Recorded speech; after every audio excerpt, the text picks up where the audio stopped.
Hello and welcome. My name is Matt Scher. I'm with PMA Practice Transitions, and I help dental professionals buy and sell their practice in Ohio and Western PA. My colleague is... I'm Joe Gordon. I do the same that Matt does, but I operate in Indiana and Northern Kentucky.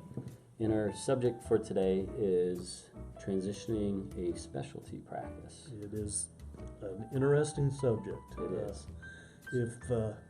Let's put it this way, Matt. If I'm a general dentist and I gross $1 million a year, or I'm a specialty practice that grosses $1 million a year, who's going to get paid more for that practice when they transition it?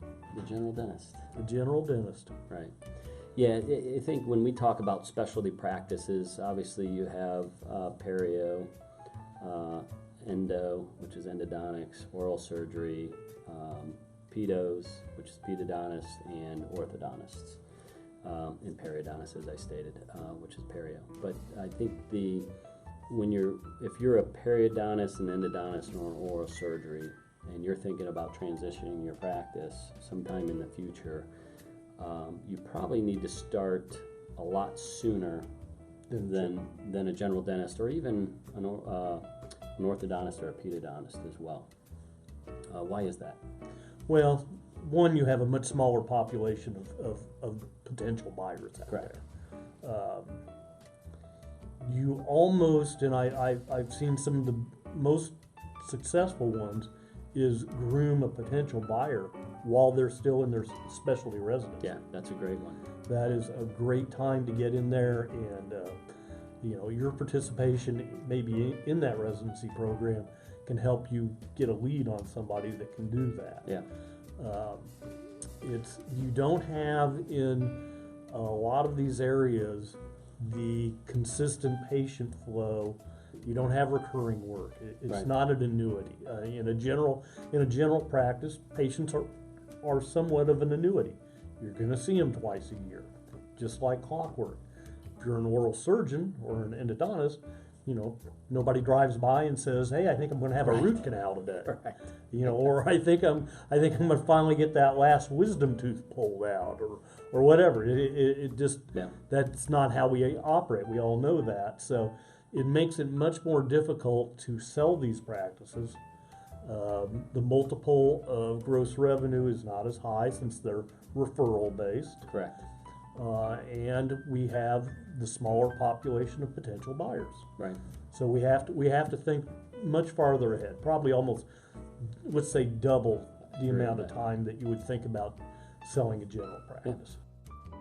And I think if you're a general practice and you specialize in an area, that could almost be treated like a specialty practice as well. So if you're a high-end cosmetic dentist, you shrink your buyer pool down considerably because you've got to find a buyer who can do that type of dentistry. So you're almost like a specialist, so you need to start thinking much further down the road than just a general dentist. And then on the buyer side too, what you want to look at when buying one of these referral-based specialties, where are the referrals coming from? Yes. How old are the referrers? Generally we tend to gravitate to people our own age. We've kind of grown up with them. Do we have the same thing going on here? Even if the referrals are of age, are there younger dentists around that maybe you can tap into? Because that could be a good thing and a bad thing for the buying dentist. It could be a good thing in that, hey, I can go out and seek people my age and get referrals from them, and maybe even keep some of the older ones. Absolutely. So you got to look at both of those. If you just have a whole aging population around you, it's going to be a little more difficult. But if you have that mix of young and old, then it could definitely be the right situation. We generally see these where people come in and associate for a while. Pretty typical. If you can find an associate. If you can find the associate to do that, but we'll go ahead and come up with an agreement on the sale of the practice up front before we go down that road. Would be part of the initial employment agreement with an associate. So, number of things you can do with these practices. Again, just make your timetable much farther out than you would with a general practice. Can't agree with you more. So that wraps up this segment. We appreciate your time, and if you like us, please give us the thumbs up, and also please refer us to your friends and colleagues.